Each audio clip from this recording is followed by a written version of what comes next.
Hello and welcome to the YouTube channel of mister cricket the expert. आज बात करते हैं पाकिस्तान बमुकाबला बांग्लादेश T20 सीरीज़ की, जिसके पहले मैच में पाकिस्तान ने बांग्लादेश को बआसानी 34 रन से हरा दिया। पाकिस्तान की टीम ने पहले बैटिंग करते हुए मुकर्ररा 20 ओवर्स में 201 रन बनाए और 7 खिलाड़ी इसके आउट हुए और बांग्लादेश को 202 रन्स का हदफ दिया।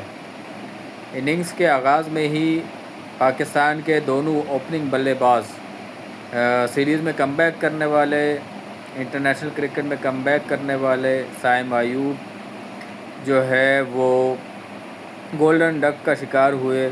पहली ही गेंद पर कॉटन बोल्ड हुए ऑफ स्पिनर के हाथों। इसके बाद फ़खर जमान जो रेड हॉट फॉर्म में दिखाई दिए थे इस PSL सीज़न 10 में, और उन्हीं इसी परफॉर्मेंस की बेसिस पर इनको एज ओपनर वो दोबारा खिलाया गया, दोबारा मौका दिया गया, तो वो भी इस मौके से खातिर खा फ़ायदा नहीं उठा सके। अलबत्ता पाकिस्तानी टीम के लिए तो इसमें बहुत बड़ी पॉजिटिव चीज़ ये है कि दोनों ओपनर्स के 2 ओवर्स के अंदर ही आउट हो जाने के बावजूद पाकिस्तान जो अब पिछली 3-4 सीरीज़ से मॉडर्न डे क्रिकेट खेलने की बातें कर रहा है, तो उसकी झलक भी दिखाई उन्होंने। और 2 विकेटें गिरने के बावजूद अपना रन रेट जो है और ना कम होने दिया और ना ही स्लो खेलने की तरफ इन्होंने फोकस किया, क्योंकि जब मॉडर्न डे क्रिकेट खेलनी है तो मॉडर्न डे क्रिकेट में लोग जो है वो रन रेट को गिरने नहीं देते हैं।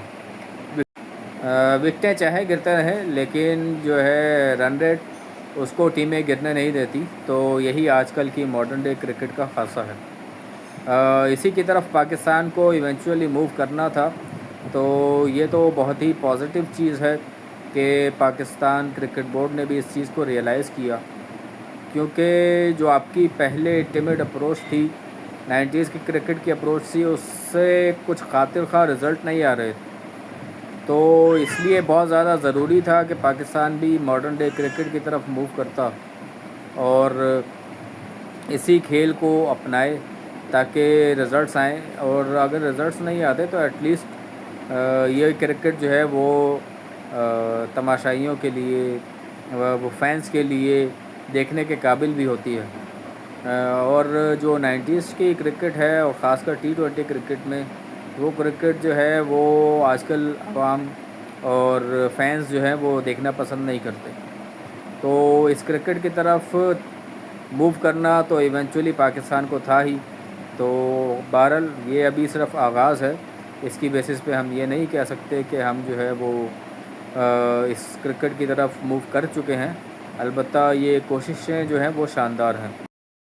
बहुत ज़्यादा पॉजिटिव चीज़ तो जो सलमान अली आगा, जिनको T20 में कप्तान बनाए जाने पर ख़ासकर बहुत ज़्यादा सवालात उठाए जा रहे थे, तो उन सवालात का जवाब देना शुरू कर दिया है सलमान अली आगा ने अपने बल्ले से, अपनी कप्तानी से। ये तो यकीनन पाकिस्तान के लिए बहुत ही खुशाइन बात है ही। अलबत्ता हसन नवाज़ की मिडल ऑर्डर में जो फॉर्म और जो उनकी बैटिंग है, ये शायद ये इसका क्रेडिट जो है वो कोयटा ग्लैडिएटर्स की टीम मैनेजमेंट को जाता है, जिन्होंने हसन नवाज़ को मिडल ऑर्डर में भरपूर मौके दिए और हमें एक ऐसा मिडल ऑर्डर बैटर जो है वो दिखने में नज़र आ रहा है जिसकी काफ़ी अरसे से शायद पाकिस्तानी क्रिकेट टीम में कमी थी। मतलब स्पिनर्स को खड़े खड़े स्ट्रेट पर और उनकी बैट बॉल्स को शॉर्ट बॉल्स को खड़े खड़े छक्के मारना, ऐसे ही बैट्समैनों की पाकिस्तान को कमी जो है वो महसूस हो रही थी पिछले काफ़ी अरसे से। क्योंकि जब आपने अच्छा करना है तो इनिंग्स के हर फेज़ में आपको अच्छा करने की ज़रूरत है। तो आप किसी एक फेज़ के अंदर जो है वो लीनियंट होने की, टिमिड अप्रोच दिखाने की, टुकटोक अप्रोच दिखाने की आप जो है मुतहम्मिल नहीं हो सकते।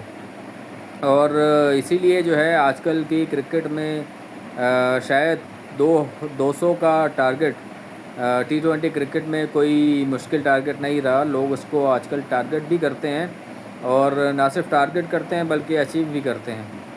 तो हसन नवाज़ जो है वो इस बैटिंग लाइनअप में बहुत अच्छे से फ़िट हो रहे हैं और अल्लाह करे ये ऐसे ही कामयाबियाँ समेटें और पाकिस्तान के लिए ज़्यादा अरसे के लिए मिडिल ऑर्डर में परफॉर्म करें, क्योंकि ऐसे बैट्समैनों की पाकिस्तान क्रिकेट टीम को बहुत शदीद ज़रूरत थी।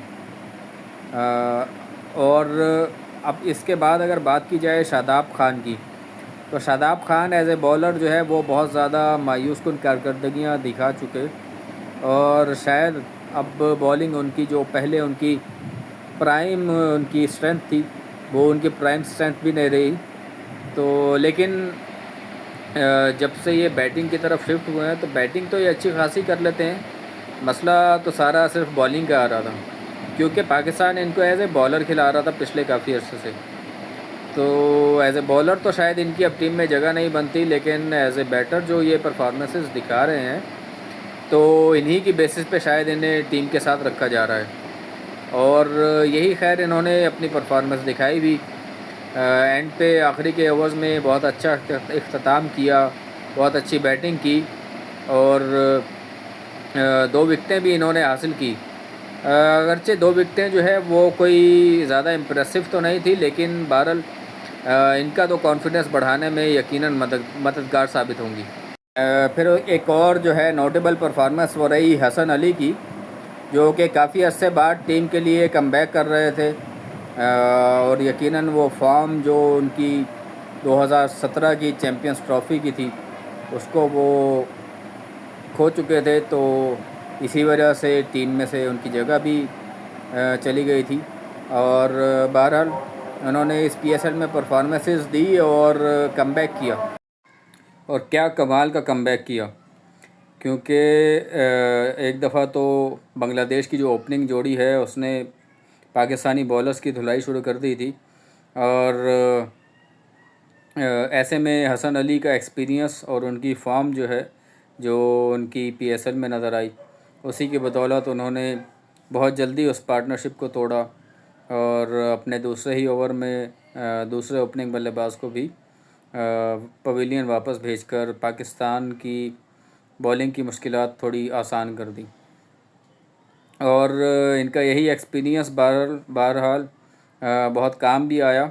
और जब बंदा ऐसी कमबैक कर रहा होता है तो उसमें एक एनर्जी और ज़्यादा होती है। इस एनर्जी से पाकिस्तान को यकीनन फ़ायदा पहुंचेगा भी, और पाकिस्तान को इसी एनर्जी को जो है वो यूटिलाइज़ भी करना है, क्योंकि हसन अली अच्छे खासे बॉलर थे जो बहरहाल कहीं खो गए थे और उनका जो है वो टीम में वापस आना और फार्म में वापस आना यकीनन पाकिस्तानी टीम के लिए बहुत ही खुशाइंद बात है। और बांग्लादेश की तरफ से जो है मज़ाहमत तो थोड़ी बहुत दिखाई गई, लेकिन शायद जो मुकाबला है वो एकतरफ़ा ही रहा, जिसकी वजह से बांग्लादेश में कुछ ख़ास शायद करने वाले कुछ पॉइंट्स हैं नहीं। यकीनन बांग्लादेश को अपनी क्रिकेट को बहुत ज़्यादा इम्प्रूव करना होगा। कुछ अरसे के लिए महदूद कोई शायद 1.5-2 साल के लिए इनकी क्रिकेट थोड़ी ऊपर जाती हुई दिखी भी, लेकिन अब उसी जगह उसी मकाम पर आकर खड़ी हो गई है जहां से शायद अभी तक आगे की तरफ मूव ही नहीं कर पा रहे। उसी स्टेज पर और उसी नहज पे खड़े हैं। इनको यकीनन इनके बैटर्स को इनके तो देखते हैं अब बांग्लादेश जो है वो दूसरे मैच में किस माइंडसेट से और किस अप्रोच के तहत आती है। अलबत्ता बहुत ज़्यादा ज़रूरी होगा कि ये पॉजिटिव माइंडसेट और पॉजिटिव अप्रोच के साथ आए, ताकि जो सीरीज़ है उसमें जान बरकरार रहे और कोई कांटेदार मुकाबला देखने को मिले। तो देखते हैं अब बांग्लादेश जो है वो दूसरे मैच में किस माइंडसेट से और किस अप्रोच के तहत आती है। अलबत्ता बहुत ज़्यादा ज़रूरी होगा कि ये पॉजिटिव माइंडसेट और पॉजिटिव अप्रोच के साथ आए, ताकि जो सीरीज़ है उसमें जान बरकरार रहे और कोई कांटेदार मुकाबला देखने को मिले।